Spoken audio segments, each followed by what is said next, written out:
Great to see you. Okay. Look, congratulations. As the boys said, look, a semi-finalist now with Real Madrid, and I just noticed there, look, an exhalation of breath, perhaps a bit of relief. What are the feelings? Yeah, I think it's relief. It's definitely because you put so much into the game, and you know, I've played against City before when you've been close and you feel like you're going to get something out of it, and then all of a sudden they kind of snatch it away from you. So you have to work really hard to beat them, and you know, I was pretty much dead on my feet at the end, and to win the game was a massive reward. There were big moments, especially in the second half, where they had the pressure on you so much. How difficult were those moments to make sure you defended resolutely and you kept the focus? It's so difficult because, you know, they're continuously probing with the ball. They move you around, and you know, they take you into positions that sometimes you don't want to go, you know, but you have to follow man for man, otherwise they can punish you, and they did for the goal. And to be fair, I think most teams at that point would fall apart when City kind of get on top here, the crowd gets going, but we stood up really well, and for another half an hour, 40 minutes, we worked hard. It's a great result for you guys. You've gone through. Is this move for you, Real Madrid, playing here, and what it means to players, is it lived up and gone beyond any expectations that you imagined before? I could never dream of it, how it started, but you know, not just because of the performances, the goals and all that kind of thing, but just the feeling you get playing for the club. You guys obviously play for huge clubs, but it's just that feeling every day, you know, you get to put the badge on your chest and you feel like you're so grateful to be there, you know, and yeah, long may it continue, hopefully more nights like these.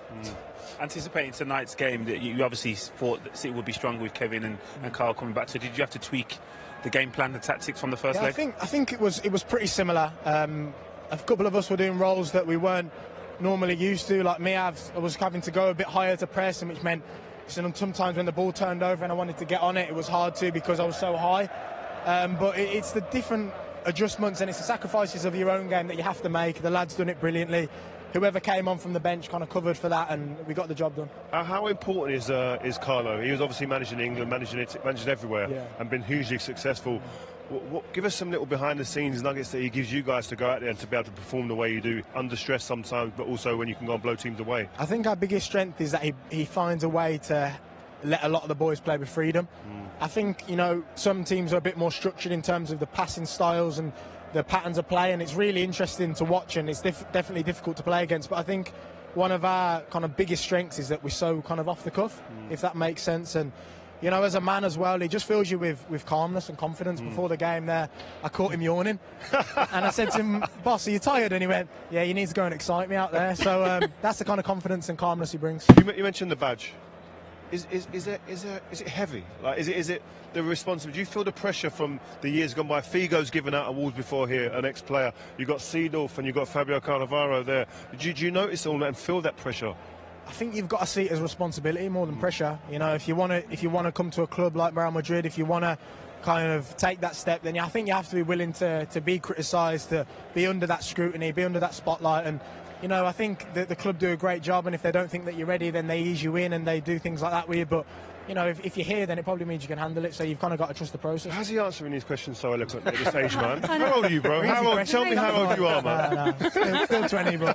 What about the fact that you knock out the holders and you do it on penalties, and you do it here at the Etihad as well? It's quite a way to do it. It's incredible, really. I think, you know, today, and a lot of the games we play this season, you know, you can look at moments where it's like moments of brilliance, moments of magic, and then today I think it just comes down to mentality, really. You know, it's a matter of running not to track, to track. So I think when you get those details right, and then you have those little moments like the penalties where the lads can kind of keep their cool, then it's a great mix going forward, and we've got a great team for that. Does it feel particularly a proud moment for you to be able to go through to the semi? Hello, good evening, welcome along, as Micah would say. What's that thing you do when you welcome everyone in? None of that. How about that way? Not tonight, Kate. Okay, welcome along, everybody. Good to have you with us. Kate Abdo, Thierry Henry, Jamie Carragher, Micah Richards. Champions League finals are now clear. Should we take a look at the updated bracket now that the quarterfinals, both legs have been played? So here is what we have got. Dortmund against PSG on the one side of the bracket. Bayern versus Real Madrid on the other side of the bracket. It could be either an all-German final. Oh, it's going to be an Mbappe final, isn't it? That all-German final was at Wembley. In Dortmund, Bayern Munich, yes. 2013. It was. Yeah. Interesting. Good job, I saved you there. Saved me from what? Buster, that is. You didn't know, did you? Didn't know what? That final was played before at Wembley. Nobody asked me the question. No, but you were the host. You were talking about an all-German final. A nice little bit of information for the viewers. I was about to continue my sentence, but then you rudely interrupted me, so I didn't get the chance to do that. Anyway, where are we? Thierry, how do you feel? Good. You do? Yeah. It's a bit of a sombre night for Premier League football, would you say? Arsenal out, Manchester City out? Yeah, but, you know, it's about winning it when you have Real Madrid on your way. Obviously, Man City managed to do it last year. The year before, on the way, Real Madrid beat every single team from the Premier League.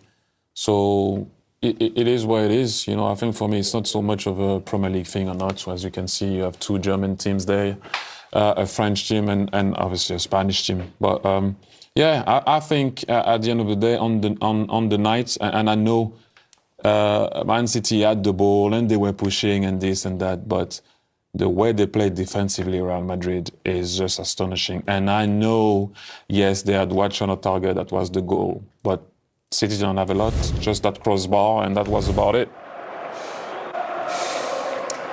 And the goal, obviously, you know what I mean. It's weird, is it, Jamie? Because I guess it's a reminder that in European football, or on a stage as big as this, as big as the Champions League, form isn't always what necessarily matters. Certainly, if you look at the Bayern-Arsenal result. No, and I've said this before plenty of times. The team who wins the Champions League is not necessarily the best team in Europe.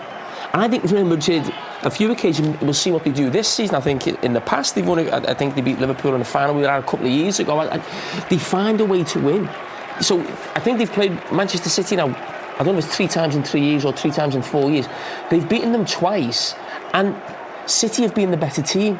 But Real Madrid, there is something special about that club that have a hold on the opposition, a mentality, a belief they are the best team in Europe. And they beat Manchester City here on a penalty shootout when the last shot was on target, was in the 12th minute of the game, the goal. A couple of years before, they beat them with 2 goals in the last minute. That was just to take it to extra time. So there's something about this competition at Real Madrid that puts them on a completely different level to anybody else. Because anybody watching that game and didn't know the names of the teams, you'd say it was an absolute mismatch. And this team here are one of the luckiest teams you've seen to get through. But we know it's Real Madrid, and that's what they do. Does it feel more bitter to go out, Micah, when you believe that you were the better side? No, I think Jamie summed it up perfectly. I think you can't always win it. Man City, of course, were the dominant team, but it matters at the end, isn't it? That is the difference. It went to penalties. It's 50-50 on the night. Real Madrid got the win. Like Thierry said, they defended so well. I think Man City would just be frustrated within themselves to dominate the game like that and not put the chances away. When you've got players like Haaland on the field, who we've talked about so highly, not managing to make a proper impact in the game. Foden at times, isolated on that right, went into the middle, the second half, looked a lot better. Kevin De Bruyne got the goal as well. I thought Kyle Walker, as I mentioned before the game, did really well with Vinicius.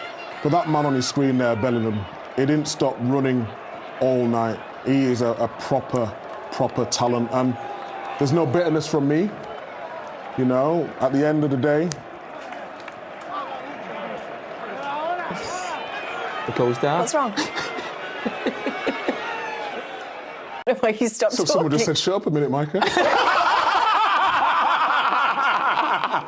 I didn't know. Yeah, I mean... Oh dear. Jude Bellingham, you're talking about him. He scored his penalty. Let's go through some of the key penalties that we saw really make a difference in this penalty shootout. Jude Bellingham, confident. Very confident. Thierry mentioned it. Which way he's going to go? He says closed, keeper's right. Bernardo Silva miss there. I thought he tried to Panenka at the start, but it's just... It's bravery from the goalkeeper, Jamie. Really interesting if that had been something, you know, they spoke about beforehand. But the goalkeeper, as we mentioned before, has got a great record from penalties. Now 10 saves, I think, from 26 penalties. So he's been the difference. But Ederson, fantastic, wasn't it? Mm-hmm. And then it finished with that man, Rudiger. Thierry, are you confident? Well, you know what? It was the best penalty of all. If you hit the post and he goes in, there's no way the goalkeeper can take that. I don't know if he meant that, but you can't save that. So, you know, it was magnificent. And we're talking about the penalties, and we talked about Bellingham, and we all know that he is that glue to that team. He will link the midfield to the two strikers. But Carvajal, sorry, you took a yellow straight away in the game. You have to defend the whole night on Grealish. Then Jeremy Doku. What a game. This is why I always say, football, yes, and I love the way City plays. We cannot talk about that. It is outstanding. But there is something called defending. You can also control a game defending well. And Real Madrid, and I know people will say City was the best team. Defending is part of the game. They defended ever so well against City. They didn't give them a lot. So, as much as people can say City was the best team, you have to defend also in football, and they did that ever so well. So I think the best team, the team that defended well also, went through. What would you say about the performance of Andre Lunin in goal for Real Madrid, save two of the penalties, the Manchester City penalties? Not a keeper whose name we're hugely familiar with, I think, in terms of the way you have been in years gone by with Real Madrid keepers. He was probably third choice keeper. And you think Courtois, obviously, he's been out injured. Could argue the best goalkeeper in the world, sitting in the top 2 or 3. I'm not going to try and pronounce his name, but Ariza Balaga. Perfect. Is on loan from Chelsea. He's gone in there. He cost a huge fee.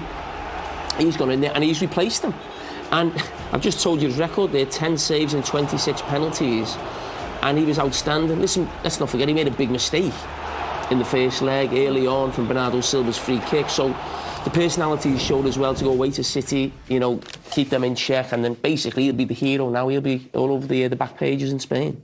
Let's go through some of the action from the game. It feels like such a long time ago now, doesn't it? 12th minute of the game was when Real Madrid took the lead in this one, made it 1-0, which put them 4-3 up on aggregate. Rodrigo, this was, Thierry. Yeah, I mean, the touch of Bellingham, that's what we're saying every time. He's the guy putting the ball on the ground. The amount of time he kept that ball, he invited his team in, Valverde, for Vinicius Jr., and in 1 and 2 times, Rodrigo scores. But the amount of time Bellingham allowed his team to go forward, and yes, that was the only shot on target, and yes, that was the goal, but they had a lot of counters that they didn't finish well. But look, that was what they planned, what they wanted to do. They did it early, and obviously City scored, and they went through on penalty, but they were just actually, like I always said, they love to execute the plan, Real Madrid, and you always think that you have them, but you don't. But then Haaland, who was nullified probably over 2 legs, gets a chance. Akanji going into that midfield row, De Bruyne on the overlap. Ball comes back out. And Haaland does really well to get back on side, but he was so limited in chances over these 2 legs. I don't think you can blame him for that. He's coming back, just leaning back a little bit, but I think he does well to get a decent enough contact, but it wasn't meant to be. It wasn't his night tonight. And his overall game wasn't great tonight. Didn't really have an impact. But that was his probably best chance of the game, Kate. And then Kevin De Bruyne, he got a chance. I mean, obviously he comes to the fore even more so in the second half. And I mean, it's a save the goalkeeper should make. And he does. He still has to make it. This is what I was trying to say. Nacho does ever so well here. It looked like a chance at the end, but it wasn't really. They covered it well. This is what I'm saying. We struggled to find a lot of chances from Man City. The goal did come, though. Let's take a look at the one that came from Manchester City. Kevin De Bruyne. With this one, who wants to take? Micah, you want to take it? Yeah, well, I mean, Doku did ever so well when he come on. Added that energy, that pace, that dynamism down that side. And I just think it's a cool finish. You'll see it on more angles. We was talking about Foden and De Bruyne in that second half of normal time, trying to get into these little bit of pockets. And you'll see it here best on this angle. The way he just managed to lift the ball, hits the bottom of the ball so it just guides up. It was a brilliant finish. But this is the big chance that Kevin De Bruyne should score. You think he scored the vital goal last season in this tie, the equaliser in the Bernabeu, and that was to win the game. And that's the biggest chance they had. And because of the player it falls to, it's a bigger chance than probably what it is to fall to somebody else, because he's that good a player, Kevin De Bruyne. But then Thierry, Real Madrid.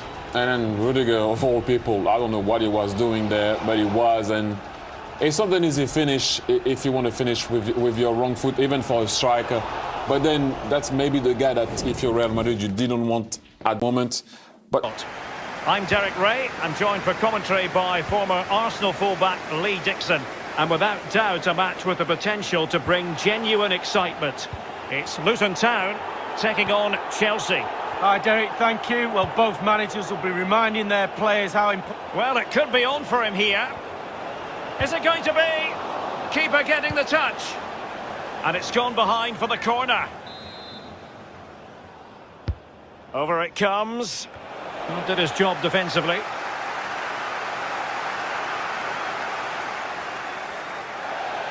And they'll get ready for the throw-in.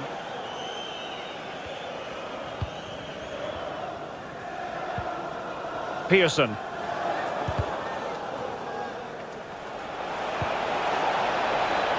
So after that, a goal kick it'll be.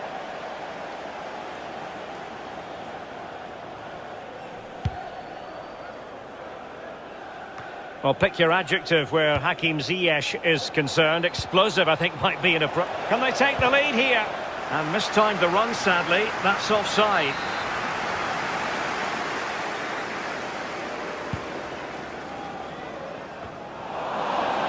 Throw-ins given.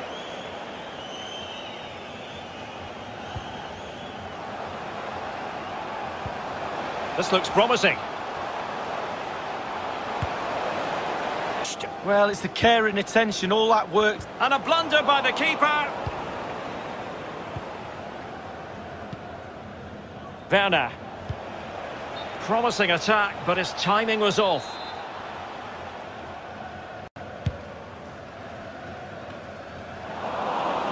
Well, they've lost possession of the ball. Nicely cut out. Oh, that's an interesting pass. Ziyech. In it goes. An early goal. No wonder they're celebrating.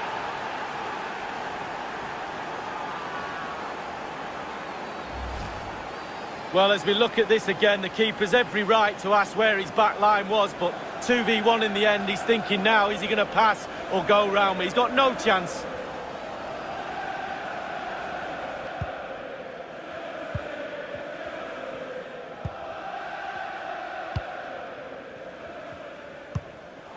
Well, real difficulty keeping the ball.